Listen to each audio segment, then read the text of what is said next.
बिस्मिल्लाहिर्रहमानिर्रहीम। सूरह रोम आयत 38। ए रसूल सल्लल्लाहु अलैहि वसल्लम, अपने कुराबतदारों का हक दे दो और मोहताज और परदेसी का भी।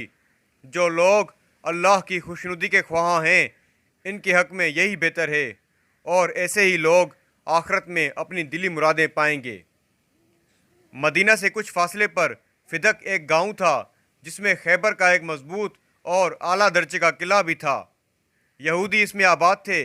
जब खैबर का किला फतह हुआ और रसूलुल्लाह सल्लल्लाहु अलैहि वसल्लम वापस हुए, तो जनाब अमीर अलैहिस्सलाम को फिदक वालों के पास भेज दिया। आप गए और यहूदियों से इस बात पर मुसालत हुई कि बागात का हिस्सा हज़रत रसूलुल्लाह सल्लल्लाहु अलैहि वसल्लम की मिल्कियत करार पाए, और ज़मीन का निसफ़ हिस्सा इनका और निसफ़ हिस्सा हज़रत रसूलुल्लाह सल्लल्लाहु अलैहि वसल्लम की मिल्कियत करार पाए। गर्ज़ जब यह सुलह मुकम्मल हो चुकी, तो जिब्राइल अलैहिस्सलाम ये आयत अपने कुराबतदारों का हक दे दो लेकर नाज़िल हुए। आप सल्लल्लाहु अलैहि वसल्लम ने पूछा, वो कुराबतदार कौन है और इसका हक क्या है? हुक्म हुआ, फ़िदक के बागात और जो चीज़ें अल्लाह और रसूल की मिल्क हैं, फ़ातिमा सलामुल्लाह अलैहा को दे दो। आपने फ़ौरन हज़रत फ़ातिमा सलामुल्लाह अलैहा को बुलाकर एक दस्तावेज़ लिख कर दे दी।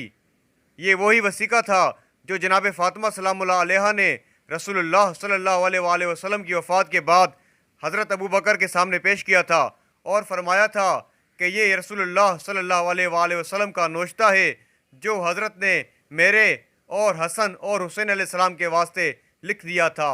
अल्लाहुम्मा सल्लि अला मुहम्मद व आले मुहम्मद।